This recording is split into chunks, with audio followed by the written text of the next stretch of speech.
Ya Allah, Allah ya Allah. İlahi əllərimizi naumid qaytarma.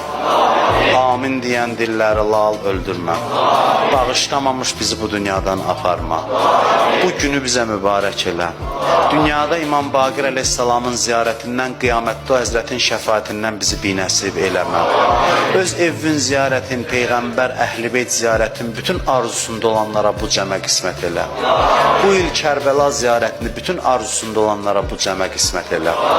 Dünyada İmam Hüseyin ağanın ziyarətindən, qiyamətdə şəfaətindən bizi məhrum eləmə.